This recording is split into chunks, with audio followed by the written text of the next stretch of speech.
Hello, welcome. Oh, Episode 2 of the Blokes podcast. Today, I am joined by Iestyn Jones, hello. as per usual, Yes, and I am Tom Williams, he is. of course. Of Um, course. Today, we're talking about my favourite director. I think he's in your top 5, I'd assume. Oh, yeah, definitely. Um, this is in light of some new news regarding Once Upon a Time in Hollywood, his newest film, which we'll talk Good about boy. in some minor detail towards the end, I'm sure. Yeah. But we're going to be celebrating our favourite works of his. No Kill Bill on this list today. No. Very controversial. Yeah. So how are It's you? very topical. Yeah, how are you? Are you Um, good? yeah, I'm good. I'm alright. Yeah. I'm very excited for Once Upon a Time in Hollywood, even though it's coming out in over a year's time, A year and a half. year and a half. Yeah. But nonetheless, Yeah. Gotta is get excited. gotta start the hype train sometime. Yeah. What do you think of Quentin Tarantino as a person rather than as a filmmaker? I'm going to go straight into this. Right. Well, I think we can universally agree These are he's a cunts. weird guy. He is a weird dude. Like, not only I don't mean to bully the guy, but he's a weird looking fella. Mm. Like, God knows where he came from. God knows what his parents look like, right? I mean, his And then personality. Come on, explain. personality wise, like he's a genius. But I think he's a genius to the point where he's a bit odd. He's a bit weird. Don't you think some of the stuff he's done is a bit questionable and some of the stuff he's said? Oh yeah, definitely. I think what it is. I think he's a nice guy, and he's one of those people who wants to be mates with everyone. But in doing that, he kind of makes himself out to be a bit of a punker, like defending Roman Polanski and Yeah. not coming out about Harvey Harvey Weinstein. Weinstein, and Yeah. he's kind of he doesn't want to stir anything. No.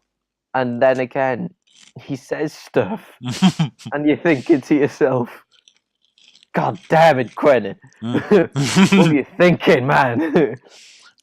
Get your act together, son." But also, like, some of his films are very controversial. Like, Oh yeah, I think his more recent ones get away with using the N word a lot more because Django Unchained's a film about slavery, and yeah, the yeah, time that the Hateful Eight is set, it's kind of understandable. yeah, But in and that, films like Reservoir Dogs and Pulp Fiction, it's a bit, yeah, especially Reservoir it's a Dogs, bit. because they're all white guys, and Yeah, that I makes it think it is a really bit. weird. It is a bit. It is a bit excessive. I think the language.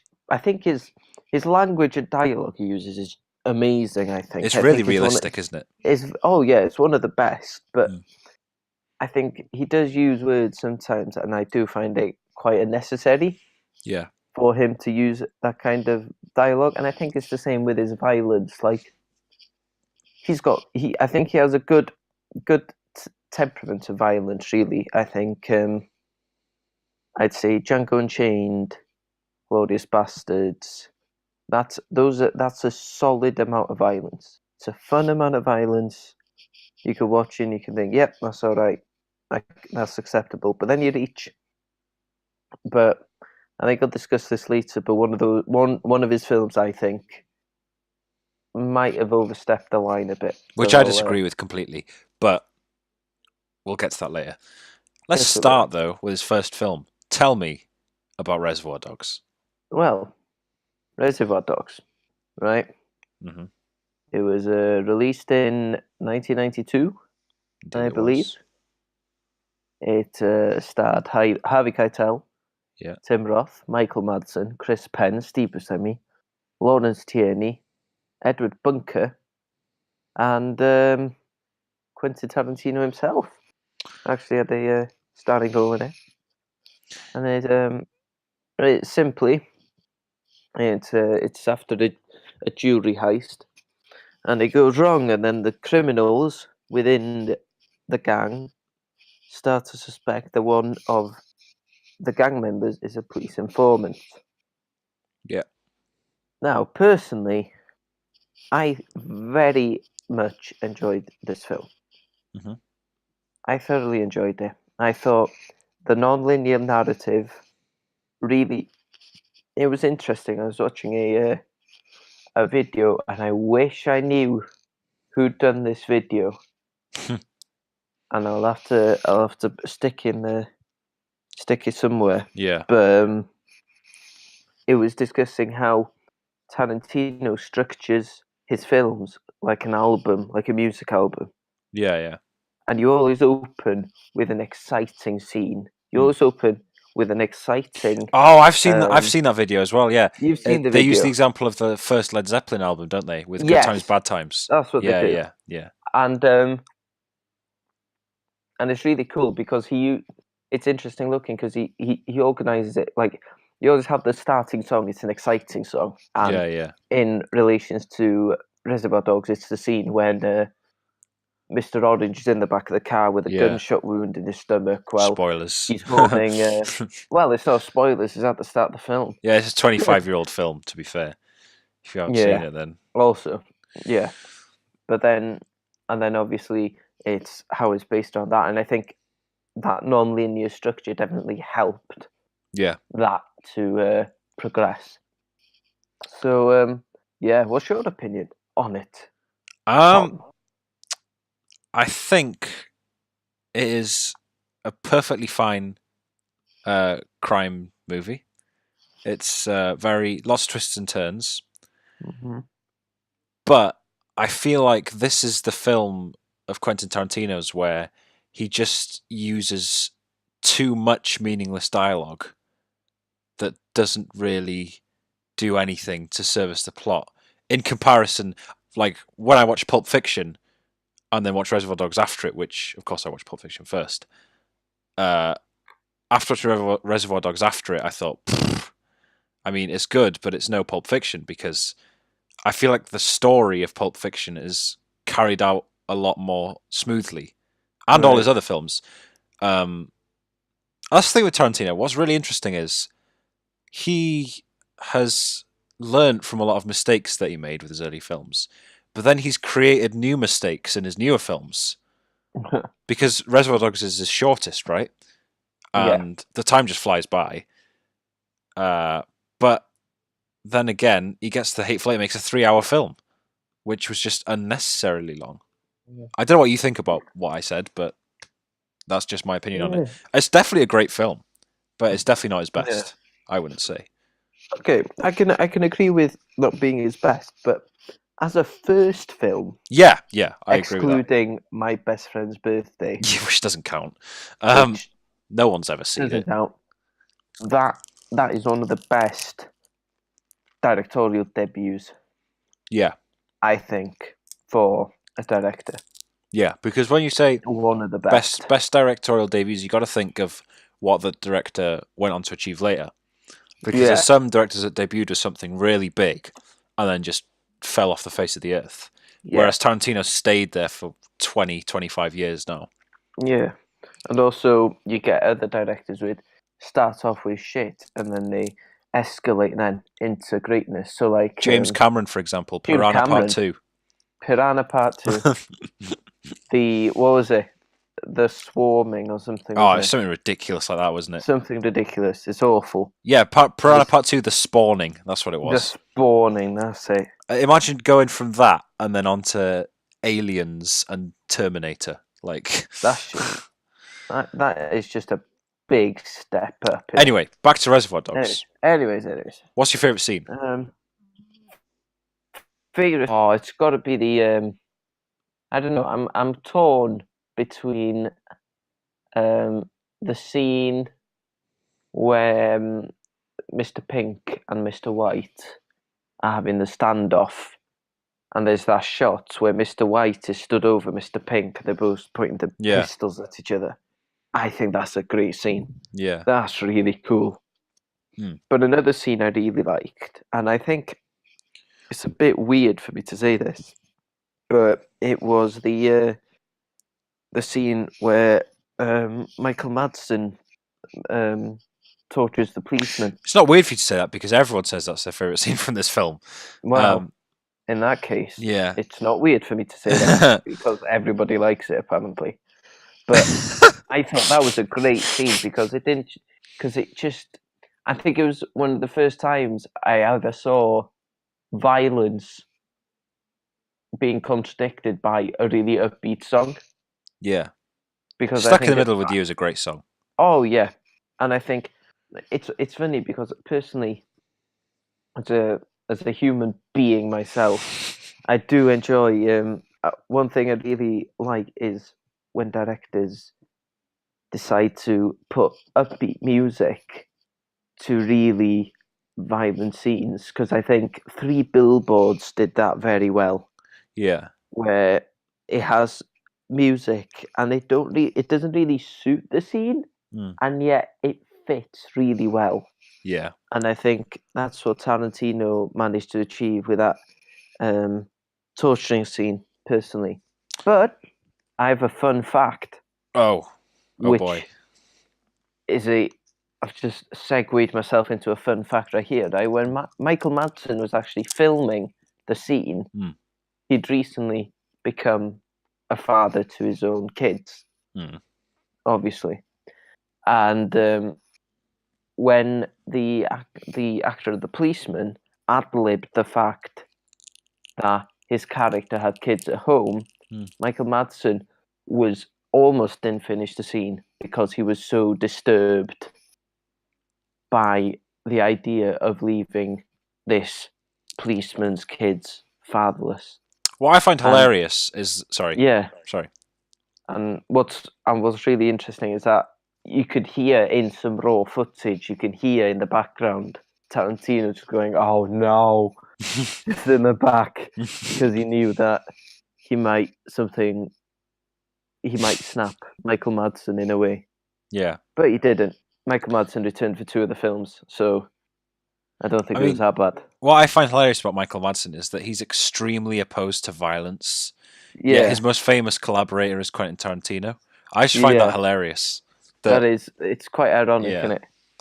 Um, my favorite scene in the film, I'd have to say it's either the torturing scene with Mr. Blonde Of course. or the very first scene in the diner, the The diner. prologue. Yeah, Yeah. I found that amazing because it sums up all of the characters perfectly.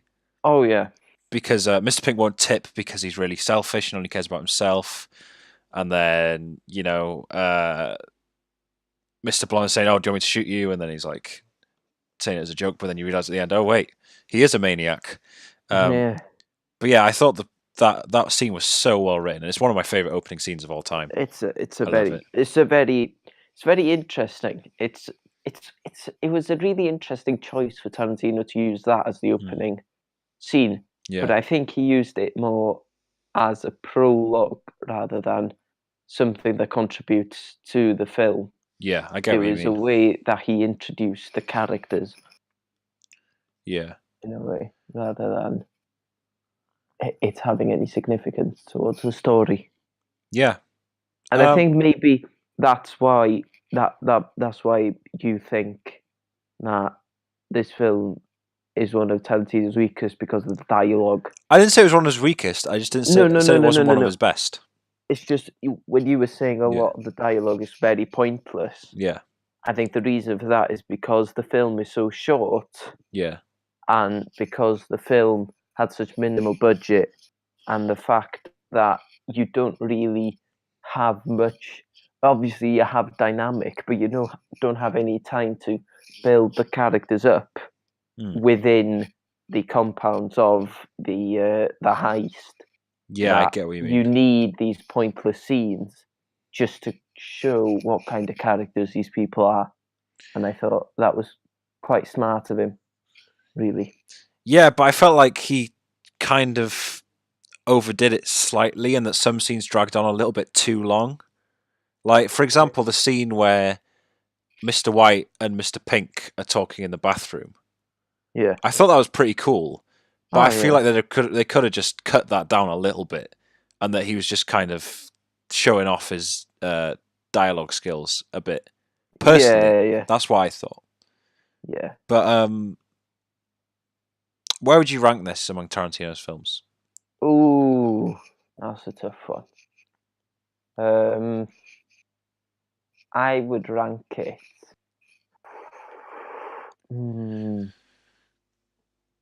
Personally, Yeah. I'd rank it around possibly third or fourth.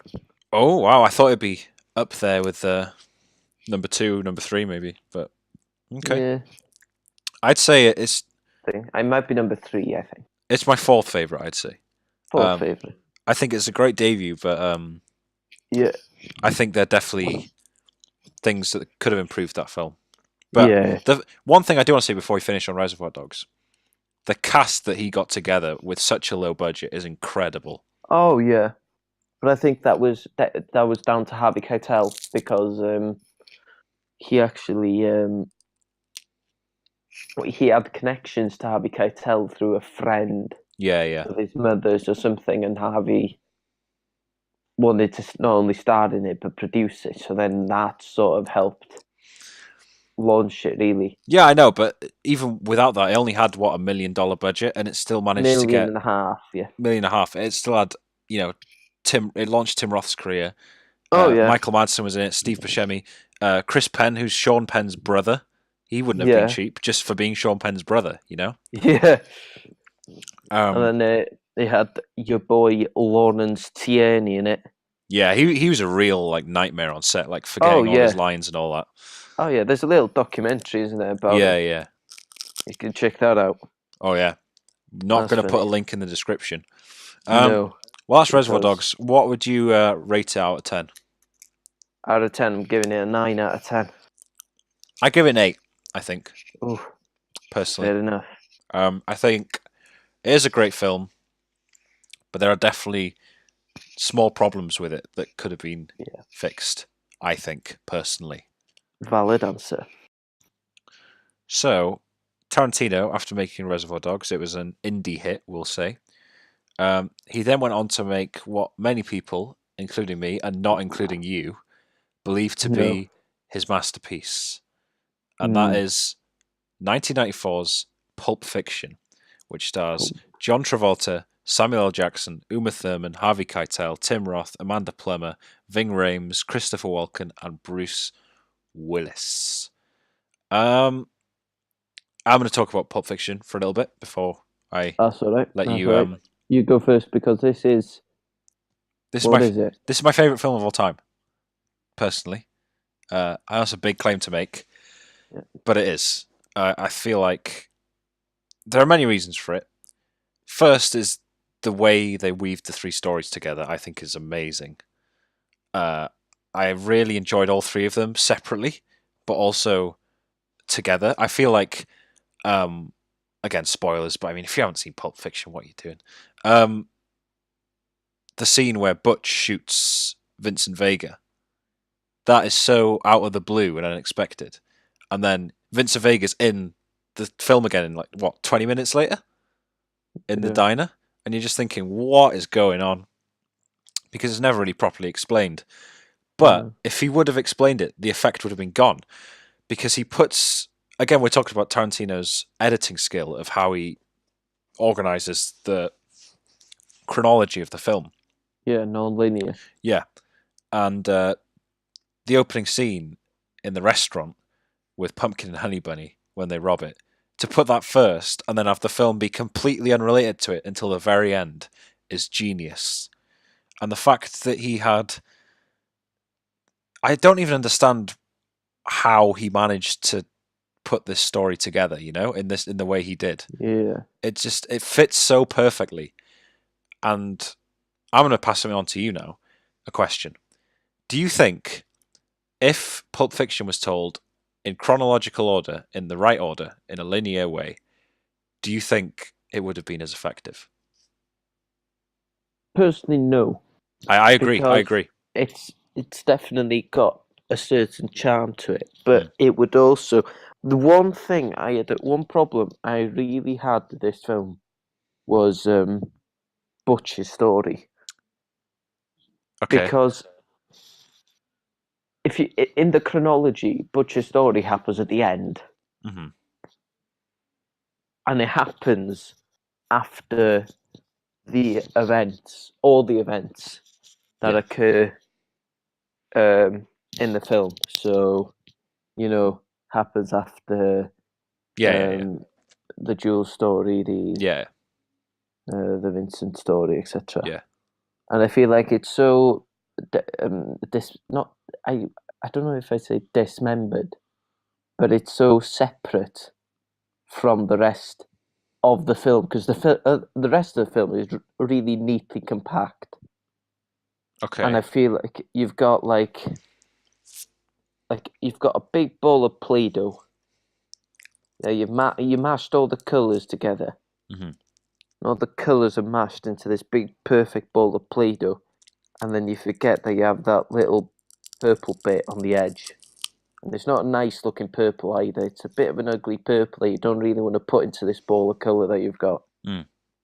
So then when you try and mash it on, you've just got this really colourful ball and then this big blob of purple at the end of it. And I feel like Butch's story is that big blob of purple. Because if you were to remove that, it would make the story what? It would make the film half an hour shorter, and I think it would improve it significantly. I Because I have never disagreed with you more in my entire life. I just want you to know fair enough, fair enough. That is that I understand, but that's what I believe. I believe that Butch's story is it's not necessary personally. uh, shall I provide a counter argument? Counter argue me, Okay. defy me. So, Pulp Fiction, right? It's Right. at the very start of the film. There's like a message that comes up that says what pulp is, and it's Right. like mixed up, disorientated, and Pulp Fiction were like magazines you'd get, and Yeah, and yeah. when you got on the Pulp train or whatever, magazines. and it'd be disjointed stories and all that, and that's the point of the film. Yeah, yeah. And I feel like not having Butch there, and the whole thing of him bumping into John Travolta and Ving Rhames, I think that just adds to the story, if anything. And some of the lines that were in that story, what I will say about the Butch storyline, it's definitely the weakest of the three. But to Yeah. say that it detracts from the film itself, I don't think is correct.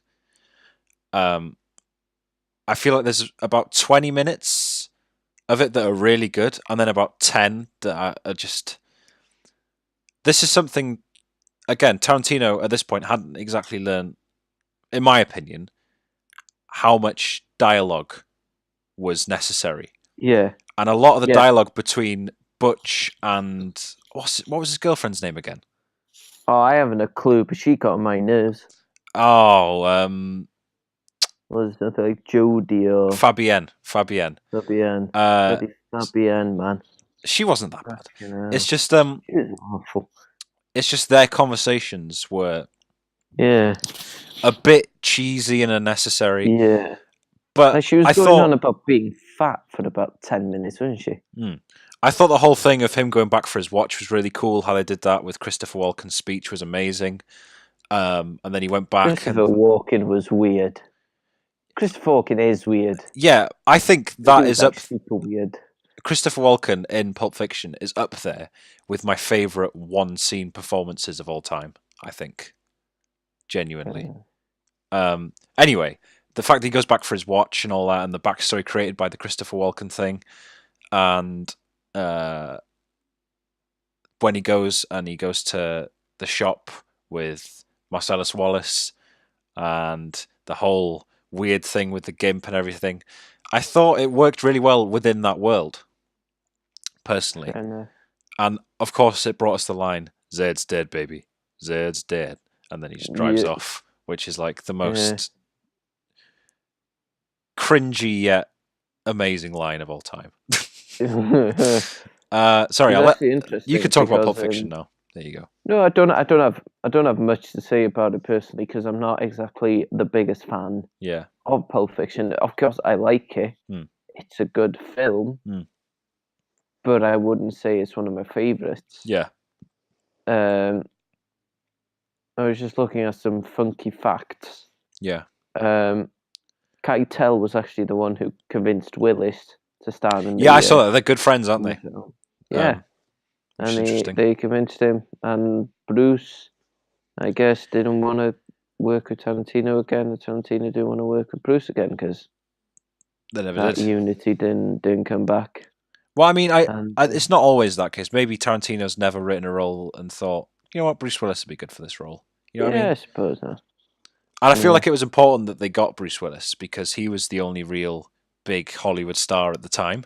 Like John yeah, Travolta was past his prime, definitely, yeah, and Bruce Willis, Die Hard was 6 years before this, I think. yeah, So he wasn't. I think he was. If he wouldn't have had this film, I think his career would have died at this point. yeah, To yeah. be honest, Yeah, the thing, he was just he on was the a bit. edge. Yeah, having Bruce Willis in it would be a bit like having, I don't know, possibly Liam Neeson in it Yeah, yeah, I get what you mean. in a film if you do it today. Yeah, yeah, It's one thing I've got to say though, the Jules and Vincent story, yeah.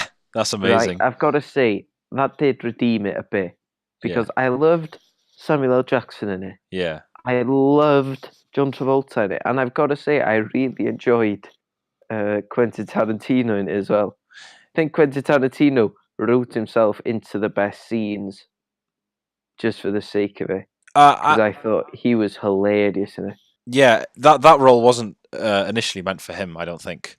I'm Oh, pretty sure oh, him and Eric Stoltz, who played the drug dealer. oh yeah, Oh my god, I've forgotten his name. Lance. Lance. That's what it was. yes, Tarantino was meant to play Lance, and Eric Stoltz was meant to play Jimmy. But yeah, Eric Stoltz wanted a bigger role, so they were like, oh, why not just swap? So fair enough. that's good, isn't it?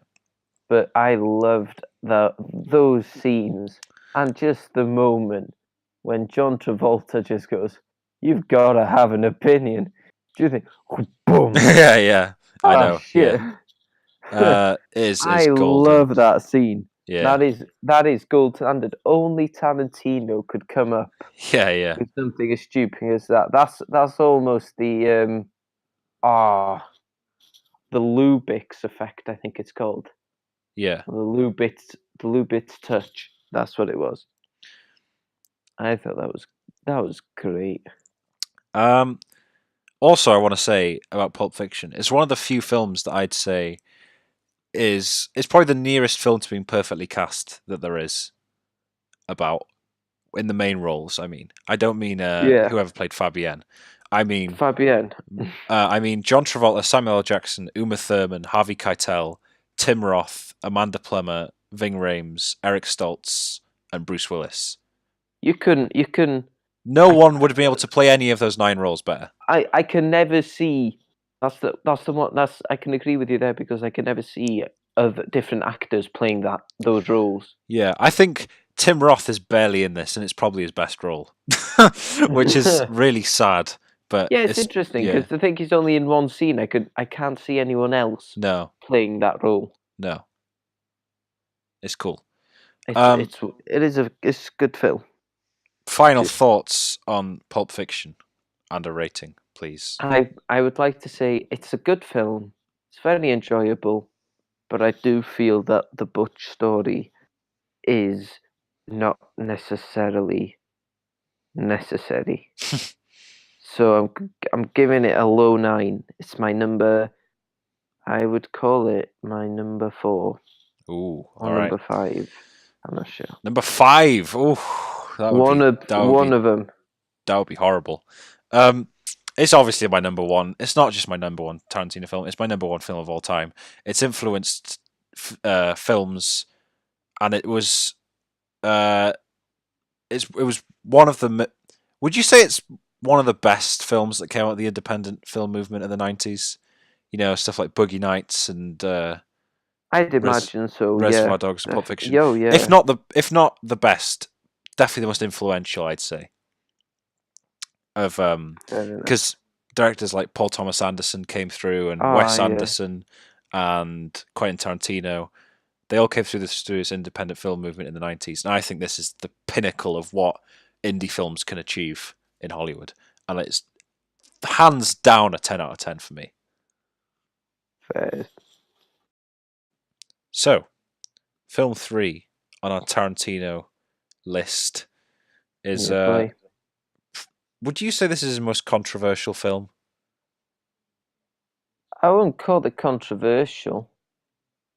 Definitely Hmm. not one of his most controversial. I would I'd say call it is very controversial because of how I think some people interpreted it as Tarantino saying the Jews are as bad as the Nazis, you know? it. And I No, I no, I'm on the other hand. I don't agree, but I've seen a Yeah, lot of people get triggered by this film. yeah, but I think it's how Tarantino tried to change conventions from having a film about Nazis killing Jews to having a Yeah, film about Jews killing Nazis. yeah. So And also, this is very violent. Uh, from it's definitely we've just jumped from Pulp Fiction, and we come to this, and it's definitely a violent film. it's definitely one of his. And then again, you could compare it to Kill Bill that came out before this, Yeah, that's and true. Death Proof that came out before Yeah, this, yeah, yeah. and comparing to them, they're not that violent. I think it's one of It's his. just the carving in the forehead that gets me. That's all. It's ugh. Uh, not that bad, you know. Anyway, Inglourious Glorious Bastards Bastards. was released in 2009 and stars Brad Pitt, Melanie Laurent, Christoph You Waltz. you butchered that Yeah, name. I mean, I tried to make it French, but Christoph Waltz, of course, in his best role, in my opinion. Eli Roth, Michael Fassbender, Diane Kruger, Daniel Bruhl, Till Schweiger, B.J. Novak, and Omar Doom. Um, Glorious Bastards is my second favorite Tarantino film. I'm just going to say that, and it's slowly growing on me to the point where it's getting close to my number one spot. Because I think out of all his films, this is the most rewatchable one, personally. Yeah, and I think like as Tarantino said, even in his own script, Yeah, you know what, this Unovich? may just be my Yeah. masterpiece. And Yeah. I mean, I think that's genius yeah, it's because great. he took 10 years to write this. I think. Yeah. Oh, it must have with all the translations and stuff, getting it all spot on. Well, I don't think no, I don't think he translated it. I think it was just getting the story and creating the characters.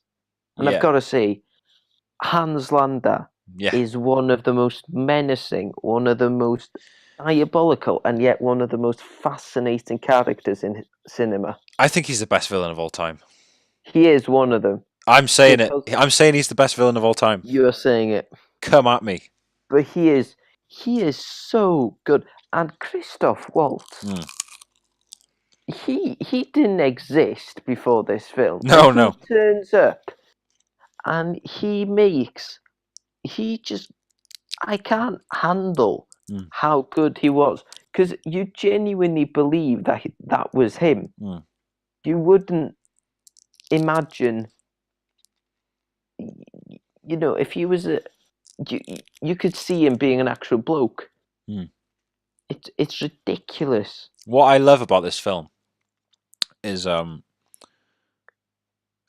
that with Pulp Fiction, the narrative sort of strays and follows the perspective of loads of different characters. Because at some points you have Mia's perspective, at some points you have Vincent's, at some points you have Jules's, at some point you have Butcher's. I love how they stick to the two perspectives of. I would say that the bastards, but it's mostly Aldo, isn't it? Aldo Rain and Yeah.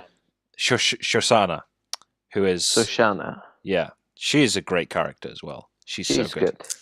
And I can't believe I'm saying this, but after rewatching it, I would say my favorite scenes in this film are the ones towards the end when Brad Pitt's been captured and him and Christoph Waltz Yeah. are just talking about ending the war. and it's so fascinating. The dialogue Yeah. is written so well. You have no idea what's going on, yet you're It still is. so interested in the conversation. Yeah, it is masterfully crafted. Yeah. This film, I've got to say, I think the acting and Yeah. what the cast brings to the table is brilliant. Brad Pitt was This is probably his best amazing. role. One of his best roles. I thought Michael Fassbender, that bar scene, Yeah, it's so good. right? What's your favourite scene in Inglourious Bastards? As I've been saying for the past 2 minutes, Tom, the bar scene. Mm-hmm. What a scene!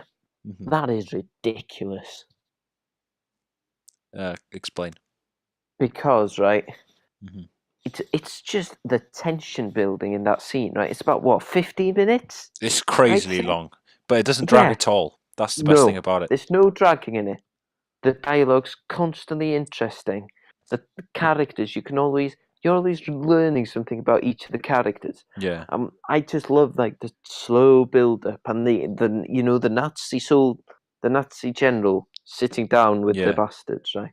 And they're talking, and this general knows what is up, right? And they're talking, and then there's Till Schweiger's right next to him, who's eyeing him up all the time. Yeah, And then Hugo he's talking to Stiglitz. Fassbender, and they're talking, and then what the I love how it all climaxes to something so small Yeah. when Fassbender just goes, "Try Glaser." Yeah, it's crazy. And it's the British 3, not the German 3. Yeah. And that is so good because it's just like it's something's happened. Yeah. And that's quite an obscure fact. So when he snaps his neck to look at the fingers, and everyone goes silent, and something's up, but you haven't figured it out because it's such a. Obviously, some people might have figured it out, but for a majority of the audience, they must have been looking and thinking something's just happened, and I've just missed it. What has happened? Yeah, I get what you mean. And it's so good. And then I think the shootout is sort of like, I find the shootout a bit of a reward to the audience for sticking with it, watching, for sticking with it for such a long time. And I think that is masterfully crafted scene. I will say, right, I think this is one of Ennio Morricone's most underrated scores. Right. I think, especially the main theme for the Bastards, the da da da da da da da da da da da da. That's brilliant. It's so perfect because, it's awesome, but at the same time, it's like it's not quite right.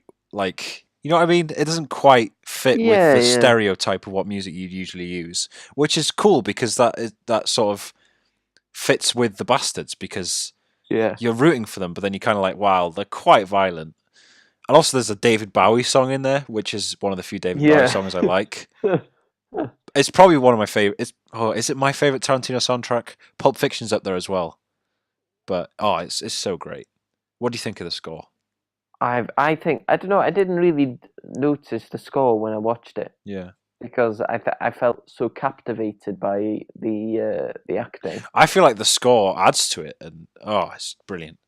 I don't know. I'd have to watch it again and focus on the score next time. We've got to discuss Christoph Waltz, Tom. Well, we've said that he's amazing. Yeah. So let's go into detail. What is Christoph Waltz's best scene in this film? The film. Fair enough. I think it's too easy to talk about Christoph Waltz, really, because you can't really say anything that hasn't been said already. He speaks 4 languages in the film. Brilliant. We know. It's the best, probably one of the best supporting performances of all time. Brilliant. Yeah, cool. What I want to talk about is the surprises in this film. The actors who surprised me. Namely, Eli Roth. He's a bloody director. He's a director. And he's just in this film. And he's amazing as Donnie.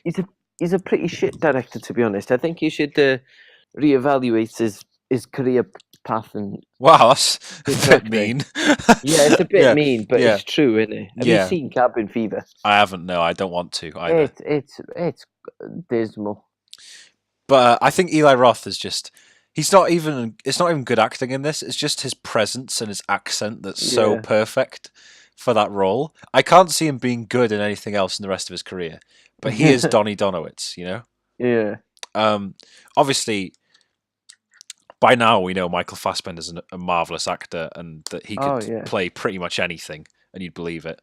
He's one of the few people that can do that. But he's really bad at picking films, which annoys me. Yeah.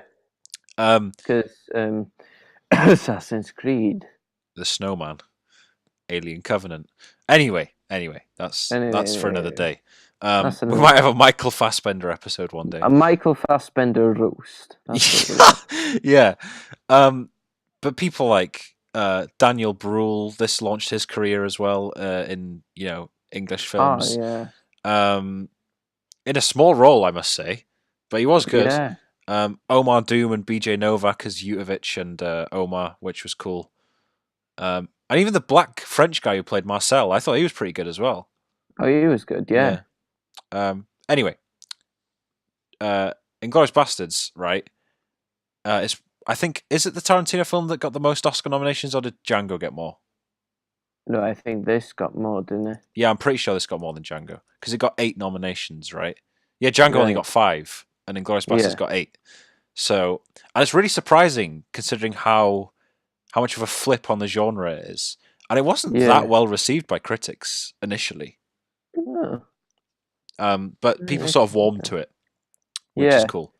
It's interesting. It's one of those films that you watch it, and even though you might not be a huge fan of it, you still think, I need to watch that again. Yeah. It's one of those films. It is. I think it's definitely the Tarantino film that I would recommend over any of the other ones, because I think Pulp Fiction, some people find it a bit too, like, it drags on a bit too much. They get bored a bit, but I don't understand that. Anyway, everyone I know who's seen Inglourious Basterds loves it, so there you go. Final thoughts on Inglourious Basterds? Final thoughts. Definitely one of Tarantino's strongest films. Yeah. Not my favourite though. No. But it's one of the best. I'm giving it a 9 out of 10. Yeah. It's about, I'd call it my second favourite Tarantino film. I'd call it my second as well, and I'd also give it a 9, but I'm giving it a really high 9. It's a borderline 10 at the moment. I need to watch it again to decide whether it's going to be a 10 or not. Because I've watched it about 4 or 5 times, and every time I watch it, I enjoy it more and more, which is really strange for me. Yeah. Only good films do that, I think. Films that have put enough attention to detail and have really, really good scripts as well. So that was Inglourious Basterds. What a film. What a film. Makes me want to watch it again now, actually. So, what came after Inglourious Basterds? The chicken. I'll tell you what came after Inglourious Basterds. My personal favourite Tarantino film, Django Unchained.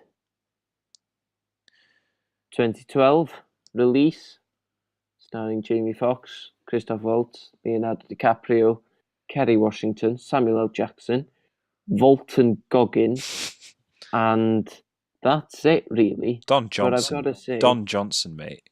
You can't Don forget. Johnson? He was Big Daddy. Of course, Don Johnson. God. Can't forget about Don Johnson. But anyways, I've got to say, I love this film. This is such a great film because it looks amazing and it's just brilliantly acted. And what's really cool, in my opinion, is how Christoph Waltz has completely turned the tables on his character. Like, he's gone from a psychopathic bad guy who wants to kill all the Jews to a bounty hunter helping a black guy find his wife. It's amazing how much of a chameleon actor Volts is, and I think it's per- perfectly executed by Tarantino himself. The script and the direction in it is wonderful.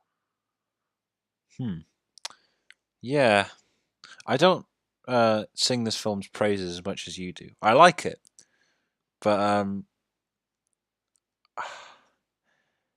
I think this is the first Tarantino film where at a point I felt really bored. And I know that's going to sound, stupid, but Yeah. there were a couple of points where I thought, this could be trimmed down a bit. Like when they're just riding to Candyland and there's just like long, menacing looks from Django to people, and it's just like, what? Like, just cut it down a bit, yeah. Yeah, but you need It's. that I that that think adds tension, Tom.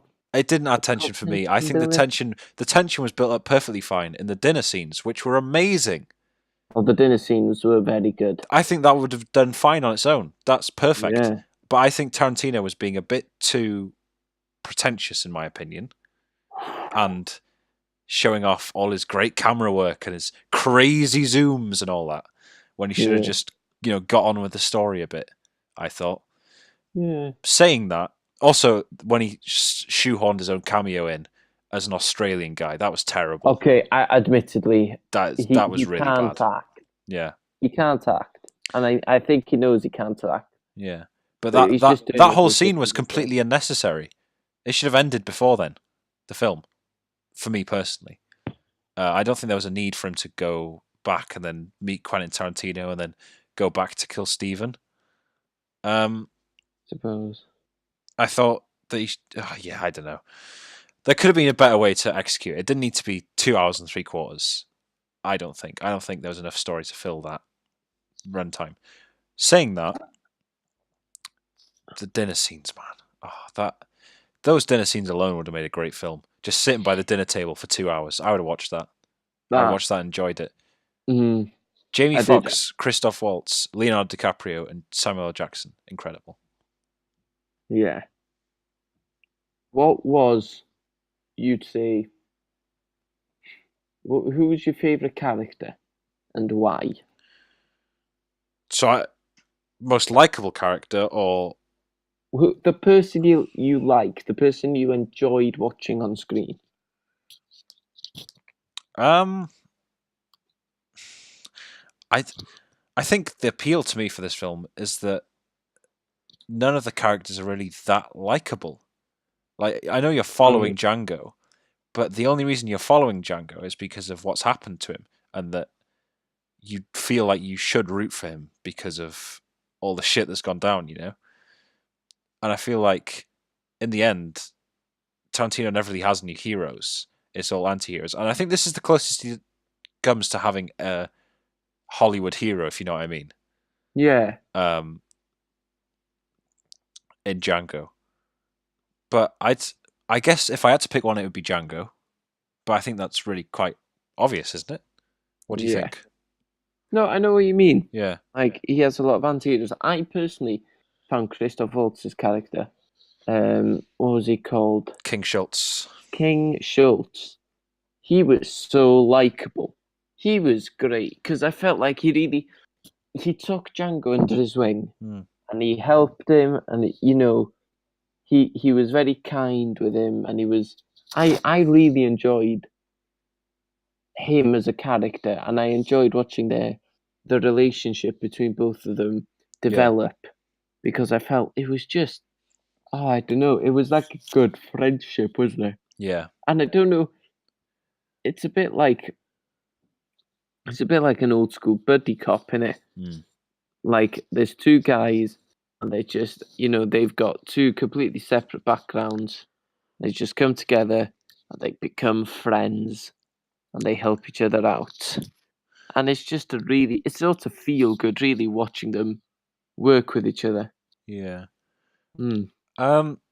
I definitely thought uh, the first half hour and the last hour were the best parts of this film. Of Yeah. course, not counting the bit in Australia. Was it in Australia or was it just an Australian guy? I don't remember. It was in an Australian yeah, yeah. guy. Ah, right, yeah, sorry. Um, that was just a bit stupid. But I feel like every scene Leonardo DiCaprio's in, he steals. And I just don't understand.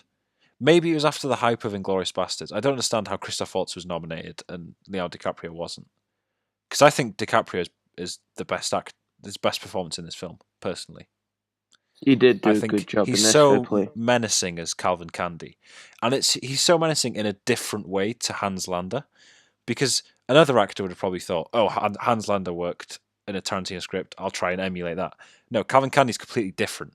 He doesn't have the cunning of Hans Lander, and he doesn't have the sympathy of Hans Lander. Because Hans Lander definitely sympathizes with the Jews, doesn't he? In Yeah, Inglourious Basterds, which is very interesting. But Leonardo DiCaprio is just evil in this film. And what I yeah, also really like is that it's revealed that Stephen, Samuel L. Jackson's character, was the mastermind behind it all along. mm. And it's been set up that Calvin Candy is, the big cheese there. And I think the scene, I'm going to segue a bit here, but my favourite scene in the film, this is going to shock you, mate. I'm just saying. Are you ready to be shocked? I'm preparing myself. My favourite scene in the film is when Stephen calls a meeting with Calvin Candy, and you realise that Stephen is the one that's pulling the strings, Right. and that Calvin Candy is just a really loud puppet, basically. Um, Huh. and I love the scene when they're just sitting by the fireplace, and Calvin Candy has come across as like this evil, clever person, right? And that he's got this big plan, but Stephen's the one with the plan, and he's the one telling Calvin Candy, "Hey, you got to watch them too." I just found it so amazing how they put that scene in, how Tarantino worked with it. I think Yeah, I don't know. Tarantino excels when he's not using violence. As much as he loves it, I think Yeah, he's better when he's not using it somehow. it's it's interesting because personally, I wasn't a fan of Stephen. I thought it was so ridiculously overacted, and the way that the ending was a bit, and it was just Samuel L. Jackson just screaming, wasn't it, for most of it? And don't get me wrong, I love this film, Mm. and I really enjoyed, you know, Samuel L. Jackson's role, but the fact that it sort of got on your nerves after a while, Mm. in my opinion. I do agree that it was I wouldn't say ridiculously overacted. I say slightly overacted. And I Mm. think the fact that he didn't get much screen time sort of made it a bit more watchable, Yeah, maybe. I suppose, yeah. But I did like that he was annoying and that he was just always in Calvin Candy's ear, just feeding him this bullshit, and you just thought, oh, it's just Yeah, bullshit that the guy's just telling him. But then you realize, oh wait, no, he actually is the mastermind behind this, and I thought that was really yeah. cool. Everything at Candyland is amazing. I will admit, the Oh, shootout is yeah. so good. That's The amazing. shootout is very good, Yeah. fair play. I did enjoy that. And when he surrenders at the end, that's such a cool scene. I think it's all right. I don't It's a really. cool, Yeah. it's a cool shot, I thought. Yeah. How it just, goes up and it's just like all of them sort of surrounding him in a way. That's cool. Let's talk about. We've spoken about Christoph Waltz, DiCaprio, and Samuel L. Jackson. What do you think of the performances from Jamie Foxx and Kerry Washington? Jamie Foxx, I think, fair play, he did a good job Mm. for what he had and how he was able to portray the development of the character. And he was a badass too. Let's not forget Oh that. yeah, and it was interesting because um, he had an interview and he was saying that at the start when he was talking and they did the first scene and they were saying lines and he was being all cool about it, he Oh, was I've talking seen like, that. Yeah, yeah, yeah, yeah, and then Quentin goes up to him and says, "What the fuck was that? yeah, You're yeah, a slave. You're a fucking slave." yeah, yeah, And I think that's what's really good about Tarantino and why a lot of people enjoy working with him is because he gets the best out of people because yeah. he knows what he wants and he doesn't just take anything, No, no. and everything. He knows what he wants and he will get it Yeah, if he wants it. and I think that's what makes him really, really something.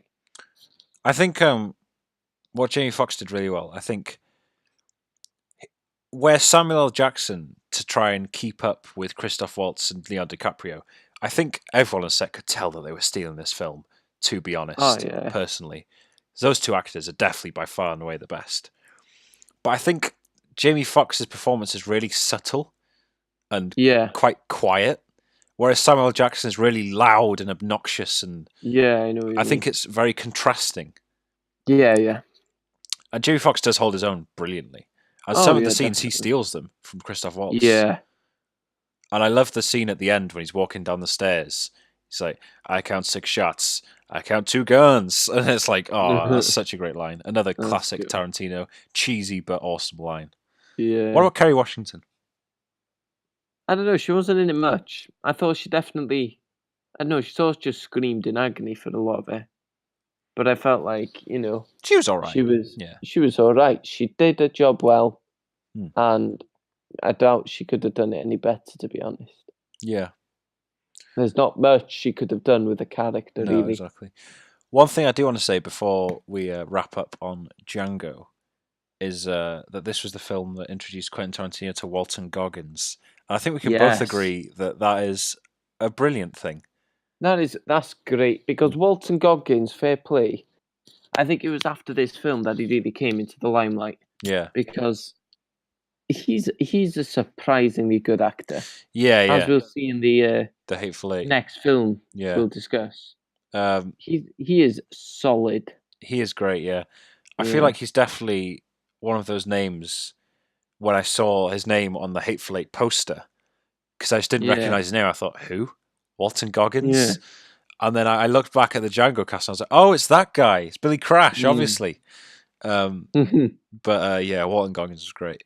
Walton Goggins is I know this is your he's a cool favorite. guy. This is your favorite Tarantino film, so I'm going to Definitely. let you speak Yes. and give your final verdict. I will say that Django Unchained is brilliant cinematography, Yeah, really good soundtrack, yeah, excellent acting, excellent story, great characters. 10 out of 10. 10 out of 10. Um, Number one. it's my third favorite Tarantino film because I feel like the story is dragged on about 15 minutes to half an hour too long. Mm. We also get that in his next film, I think, and I think it's just the stereotype of having westerns be really long, which isn't Yeah. always a good thing, as this film shows, in my opinion. But I can't deny the brilliance on show from Leonardo DiCaprio, especially. And Christoph Waltz was great, but I mean, Philip Seymour Hoffman should have won the Oscar for The Master. I'm just saying. I'll shut up about it now. You've heard enough about it, Iestyn. But I do think that this is a great film, and Jamie Foxx is awesome in it. He's so cool. He's not anything groundbreaking, but he's cool. You know, Yeah. I'm gonna give it a 9 out of 10 still, and it is my third favorite Tarantino film. Fair. Quentin Tarantino's latest film, which was I think we could agree this is the point where Tarantino really realized how big he is. There Yeah. have been a lot of jokes about how he credited himself with this film. I think he credited it as the 8th film by Quentin Tarantino or something like that. And Yeah, it's but like, he's done that with all his films, I think, hasn't he? no, he hasn't. It's just a film by Quentin Tarantino. And Ah. like on the literal opening credits, he said the 8th film by Quentin Tarantino, and it's sort of like there was this This thing. is where There his was ego yeah, started to there was come this out. thing. It said, "I love Quentin Tarantino, but I think Quentin Tarantino loves Quentin Tarantino more than I do," and it's Yeah. it's great. Yeah. But this is the Hateful Eight, released in 2015. Um, stars Samuel L. Jackson, Kurt Russell, Jennifer Jason Leigh, Walton Goggins, Demi-Anne Bachir, Tim Roth, Michael Madsen, Bruce Stern, and a special mention to James Parks, who plays Obi, my favorite character. Also Or stars OB. Channing Tatum as well, which I forgot Yeah, about boy. until now. Yeah. What I'm going to go to you first. What do you think of the Hateful Eight as a general It's overview? generally, it's a good film. It's very enjoyable. Hmm. I felt like the acting was very good. The cinematography was excellent. Yeah. But I felt it was a little The score bit as well. long. The The score. score Yeah. was great. Yeah. But it was one of those. It was a bit like it was a bit like Pulp Fiction, where it was longer than it could have been cut much shorter. And Django Unchained couldn't have like. All right, I'm Yeah, gonna well, I allow it. don't care. I'm gonna allow it. I'm gonna allow it. I'm gonna allow it. I'll let you have your opinion, even though it's wrong. I'll let you have it. Whatever. No, but seriously, I agree with you. It's too long. There's like scenes that go on for like 5 minutes of them just nailing down like was it a line like a line of sticks with a rope on it to walk to the toilet. Yeah, It just shows them doing all of that for 5 minutes. yeah. It's unnecessary. Again, we saw stuff. We saw signs of it in Django Unchained, but this is really where Tarantino's ego just explodes, and he becomes so pretentious. It's ridiculous. It's really funny though. Yeah. But I feel like this is one in terms of one-liners. This is one of his best screenplays since Pulp Fiction. Oh yeah. I don't want to say a screenplay in general because the story isn't exactly groundbreaking, but in terms No. of one-liners and quick, Dialogue. fast dialogue is great. Especially, I'm just gonna segue now into what my favorite thing about this film was, and then you can say what yours was. I think it's the relationship between John Ruth and Daisy Domergue. I think that's amazingly well done. The dialogue between Kurt Russell and Jennifer Jason Leigh, who I Oh thought yeah. maybe Walton Goggins is up there as well, but I thought them two probably are my favorite two performances in the film. I thought they were so good. And the dialogue between them is so great, and how the whole story, and how John Ruth dies, like, what, an hour in? Oh yeah. That's so great. That is great. I And did OB enjoy dies as Kurt well. Russell in Oh, it. God. Oh, that's sad. Yeah.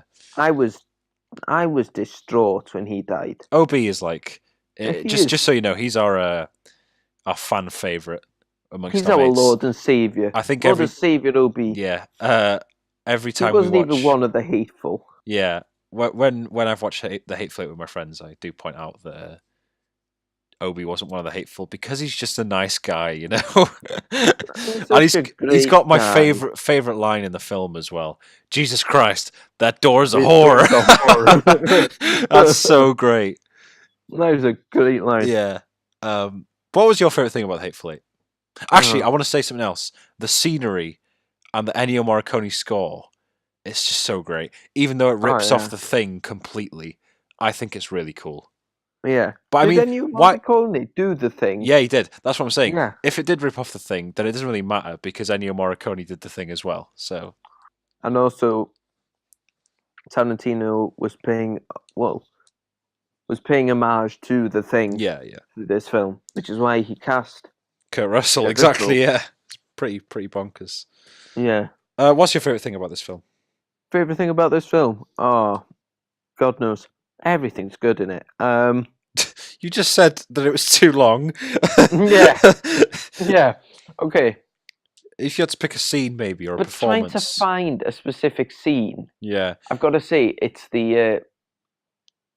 I think I don't know, because I feel like everything flows quite seamlessly between yeah, each other, and I feel like one problem I had with this film, and I mentioned it earlier, yeah. but it's this the film is where Tarantino oversteps the line in the sand when it comes to violence, In your opinion, I don't agree. in my opinion, I because think Inglourious Basterds is gorier than this film because I no, think this I film is in the same way as Django Unchained is. All the violence just comes from like being shot in the gut and just like some bag of blood just being yeah, thrown across the room and all that. You know? but like I think it gets a bit over the top. Like when when OB and when Kurt Russell vomited into Jennifer Jason Leigh's face, Yeah. I thought that's not nice. and I felt a bit uncomfortable after that What, having a happened. swastika carved into your Right? forehead is nice. What? Yeah, but it's not as bloody as it is. It's not It's as not a bloodbath. Yeah, you can't imagine yourself having a swastika carved into your face, but you It's a can load of imagine puking blood. That's what it is. it's a load of Yeah. gore, isn't it? And I feel like that was bad. Hmm. And then Bob gets his face blown off, which makes it like that is just unnecessary. And the fact that he shows it as well, he shows the face coming off, Yeah. and you're like, that's we didn't need to see that. And then Samuel L. Jackson, Quentin! then Quint, Samuel gets shot in the balls. He starts bleeding, and then they to cap it off, they hang Daisy fucking Domergue. Jennifer Jason Yeah. Lee while she's bleeding and they're bleeding and there's blood everywhere and she's just hanging there and twitching, and it's just so ridiculously over the top. It's definitely one of you know um Quentin's one of more OTT films like Kill Bill or Death Proof, Hmm. but I Then felt that it again, was a bit over the top, really. I think what it is you say OTT. I think it's one of his definitely less mainstream films. I feel like this, Kill Bill, and Death Proof fall into the category of films that Quentin Tarantino wants to make, and he doesn't care what it takes to make Yeah, them. They're films I that know, he yeah, really wants to make, and he did make them. And yeah, whether people enjoy them or not, he doesn't care because they're just films that are passion projects kind of thing for him. yeah, yeah, yeah. Whereas I think something like Pulp Fiction is a lot more mainstream. You know what I mean? Mm. And Django Unchained Yeah, I know what especially. you mean. Yeah. Yeah, of course.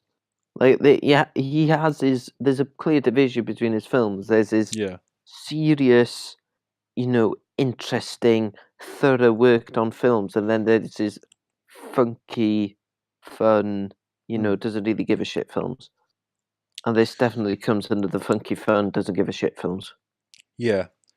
What I want to talk about now about this film is, interestingly, because we spoke that Inglourious Bastards got 8 Oscar nominations and Django Unchained got 5, and this only got 3.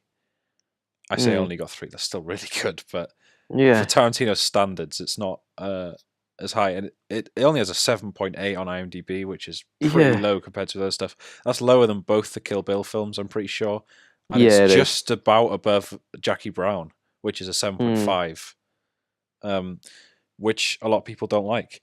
Why do you think that the reception was bad? Can you think of anything else other than the gore, maybe, and the length? I think it was. I think that those were the main two, Hmm. and also the fact that I don't know, after making Kill Bill, Hmm. Tarantino definitely has like a standard to reach when it comes to fun films. Yeah, yeah, Because Kill Bill is, although I'm not a massive fan of it, a lot of people thoroughly yeah, enjoyed them, yeah. and that's definitely set the bar for his fun films. And I think this isn't. I wouldn't say it's not as good, Hmm. but I could see how people would watch this and think, yeah, I'm not enjoying this as much as I would his other films. What I'd say There's about definitely this, more flaws in this in comparison to his other films. is one thing that I did read about complaints is some of the characters just seem like really extreme, over the top versions of what they should be. Most namely, Yeah. Tim Roth as Oswaldo Mowbray, who I loved in this Oh, film. I thought he was Oswaldo Mowbray great. was I amazing, loved but Oswaldo Mowbray. people thought it was stupid because it was really, Yeah, really. It was a but stupid British accent. Let's be honest. no, But but on the other end of the spectrum, he was acting yeah, yeah, an actor, wasn't he? yeah, yeah, So it's not like he did it accidentally. There was a purpose to his yeah, yeah. over the topness. Um, I do agree that it does feel like sort of a play at sometimes in that way Yeah, because of how it's all in one confined space and how all the people are over the top. Walton Goggins is really over the top, but I think that works better than Tim Roth. Whereas Tim Roth, at times, I kind of felt he overdoing it a bit, but with yeah, Walton Goggins, it always felt believable. Yeah. And Yeah. I think with Daisy Domergue was really over the top as well, and even Oh, Samuel L. Jackson definitely. at times with the speech Oh, about Samuel L. his Jackson. big fat pecker. Oh, that was terrible. I hated that scene. Why? I thought it was Oh, hilarious. it was another example where Yeah, he goes over the line a bit because it's a bit, I don't know. I think you're being too soft. Yeah, but still, um, I mean, I just love. I think this more than any of his other films, down to the smallest of characters. Probably because there aren't many. I think there's only what, maybe 16 characters credited. I'd say yeah. 17 maybe, but he gives attention to all of them quite a bit. Oh Like yeah, Sweet Dave, who is only in it for about 2 minutes. sweet You know a lot Dave, about Sweet Dave. Like this sweet is Sweet Dave. Dave's chair, Yeah, and you know a lot about Minnie. You know a lot about Six Horse Judy. You know a lot about um, Sandy Smithers' son. You know a lot about Jody, yeah, played by Channing Tatum, and his gang. Let's talk about Channing Tatum and his appearance. I think yeah. that is so cool. How he's just one thing though. It is really cool how he's under the floorboards, but it's always bugged me as to how he chose that moment after all that shit had happened. He chose that moment out of all of them to decide to do Pop something his head out. instead of doing it about an hour ago. Like Yeah, it's as if to say, all right, the script says you meant to pop out now, do it. You know, that's my main yeah. complaint with the film because it feels so forced. Mm. I And know. yeah, I understand what you're saying there. I felt he was a bit of a wasted character, really, yeah, yeah, because he sort of just because pops up and then just gets killed.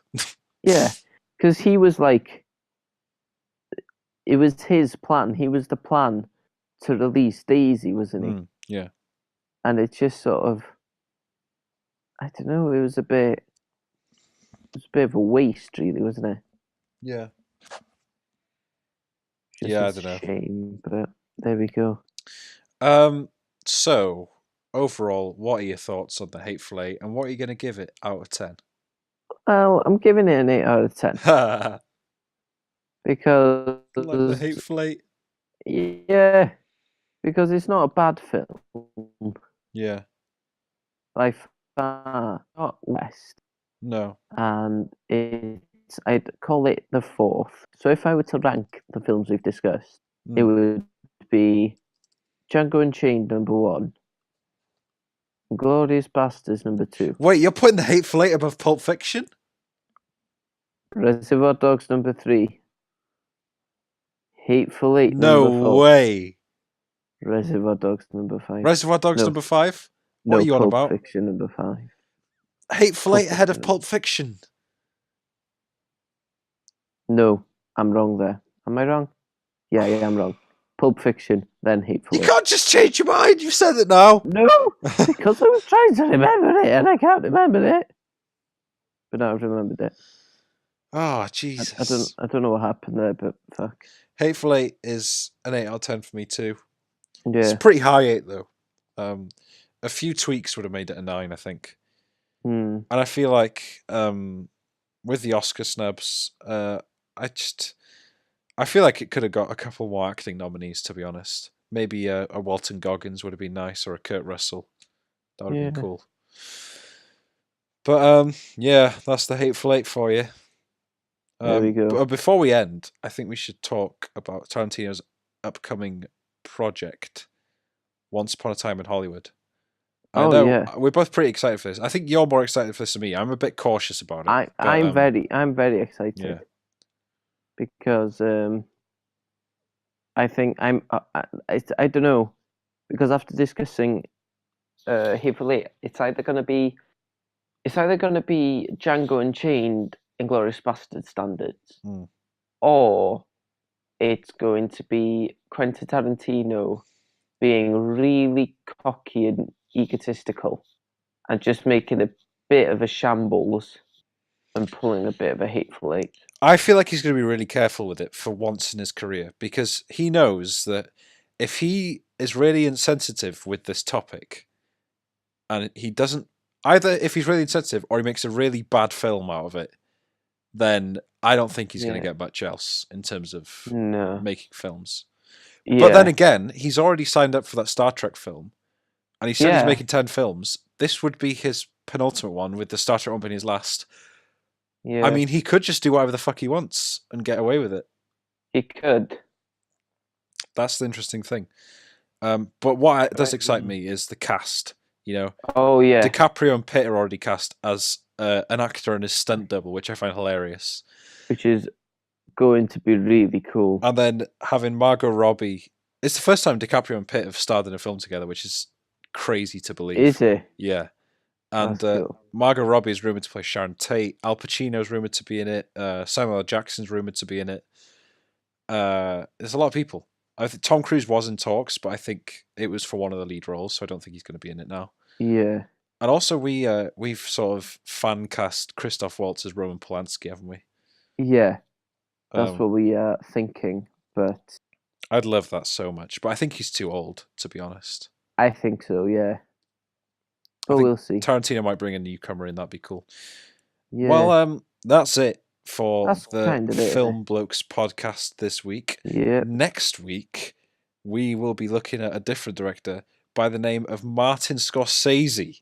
Martin Scorsese, and we'll be looking at Taxi Driver, Goodfellas, The Departed, and Shutter Island.